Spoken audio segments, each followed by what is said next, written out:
சற்று முன் கிடைக்கப்பெற்ற மிக மிக முக்கியமான செய்தி ஒன்று வெளியாகியுள்ளது. திமுகவின் கூட்டணி சுக்குநூறாக உடைந்துவிட்டது.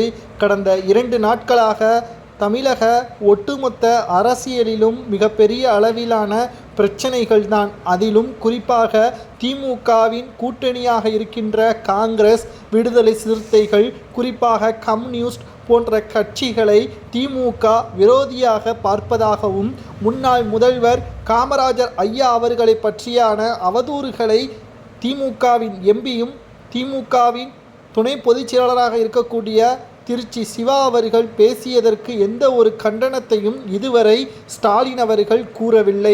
கலைஞர் கூறியதாக பேசிய திருச்சி சிவா அவர்கள் மன்னிப்பு கேட்டாலும் கூட தற்பொழுது வரை கிட்டத்தட்ட எப்படி ஒரு நல்ல உள்ளத்தை இவ்வாறு பேசலாம், உங்களுக்கு மனசாட்சி இருக்கிறதா? அதாவது திருச்சி சிவா அவர்களை பற்றி நாம் அனைவரும் அறிவோம். பெண்ணால் செருப்படி வாங்கிய மிக முக்கியமான நபர் என்றும் திருச்சியே கட்டுப்பாட்டில் வைத்திருப்பதாக அவர் நினைத்து கொண்டிருக்கிறார். ஆனால் நிச்சயம் வருகின்ற சட்டசபை தேர்தலில் மிகப்பெரிய ஒரு தோல்வி திருச்சியில் நடைபெறும். அதற்கு மிக முக்கியமான காரணம் தற்பொழுது திமுகவின் கூட்டணியான காங்கிரஸ் திமுகவிற்கு எதிராக செயல்பட ஆரம்பித்துவிட்டது. ஏனென்றால் காமராஜர் ஐயா அவர்களை பற்றி எவ்வாறு தவறாக இவர் பேசலாம்?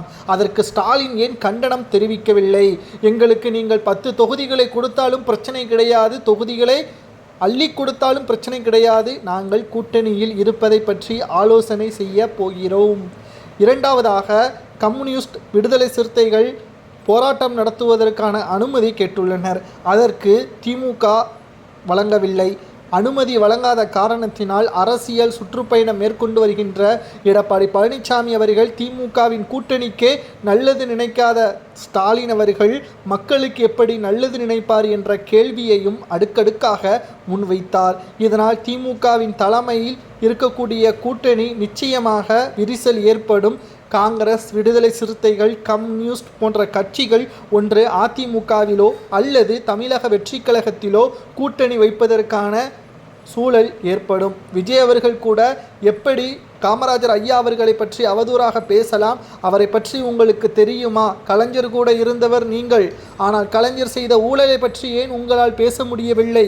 கலைஞர் திருட்டு ரயிலில் ஏறி வந்தவர் தானே. அவரிடம் எப்படி தமிழகம் முழுவதும் சொத்துக்கள் இருக்கிறது கோபாலபுரத்தில், அதை பற்றி ஏன் ஒரு வார்த்தை கூட உங்களால் பேச முடியவில்லை? காமராஜர் ஐயா அவர்களை பற்றி பேசுவதற்கு உங்களுக்கு என்ன தகுதி இருக்கிறது என்பதை காங்கிரஸ் கட்சியின் மிக முக்கியமான நிர்வாகிகளும் தெரிவித்து வருகிறார்கள். திமுக கூட்டணி உடைவது திமுகவின் தலைமை ஸ்டாலினுக்கு அதிர்ச்சி ஏற்படும் என்றும், தோல்வி அடையும் என்ற